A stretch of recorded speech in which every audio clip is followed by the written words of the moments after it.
Hi, it's Alex from Android Central. Today we're going to take a look at a couple of new high-end Android phones. One recently launched, one soon to be launched. So here we've got the new HTC One and the Sony Xperia Z, new flagships from HTC and Sony, and two really different devices.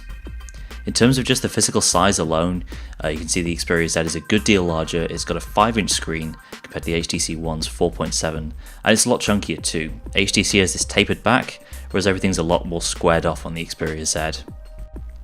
Materials are very different too. Sony has this glass-backed construction with soft touch plastic around the sides, and HTC's gone with an aluminium unibody instead. The Xperia Z is a nice looking phone, but I think HTC wins on build quality, and the unibody design really is that good. Sony's got a few extra things going for it though. The Xperia Z is fully waterproof, and you also get expandable storage via microSD card, and that's something HTC isn't offering. The screens themselves are both 1080p panels. Sony's is the standard LCD that's calling a full HD reality display. HTC's got its Super LCD 3. The Xperia Z has the size advantage, but overall quality is better on the HTC One. Colours are a bit more vivid and viewing angles are far superior. There's also less washout at high brightness levels on the HTC One. So on the HTC One you've got these crazy and extremely loud and bassy boom sound speakers on the front, as opposed to the side speaker on the Xperia Z.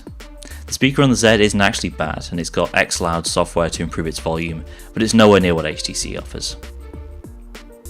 On the inside, HTC takes the lead too. The HTC One has a Snapdragon 600 chip powering it, whereas the Xperia Z runs a slightly older Snapdragon S4 Pro. And going from one to the other, you'll see a slight performance edge that gives the HTC One. When it comes to connectivity, it's kind of a wash. Both phones support 42 megabit HSPA as well as 4G LTE.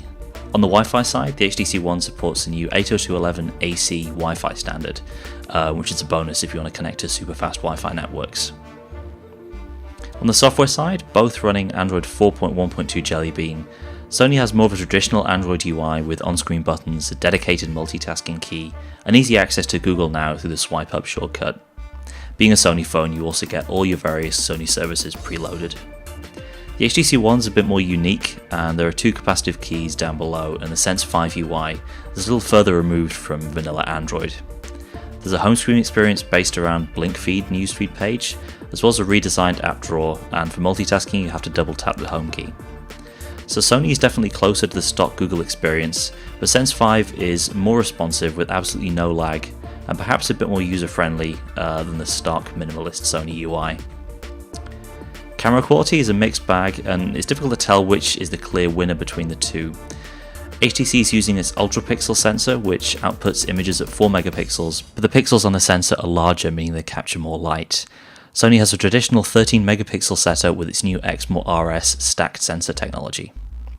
The Xperia Z's larger megapixel count means there's potential for it to capture more detail in images in ideal conditions, but in real-world use the HTC One offers better low-light performance, and the fact that it uses optical image stabilization means that it's better at taking steady video in dark conditions too. That said, colours on the HTC One had a tendency to appear washed out compared to the Xperia Z. On the other hand, the HTC One is better suited for macro shots, plus of course you've got HTC's Zoe shot capability and automatic video highlights. So they're both very different kinds of camera, and it's difficult to say which one wins overall. Sony does seem to have the better camera app, however.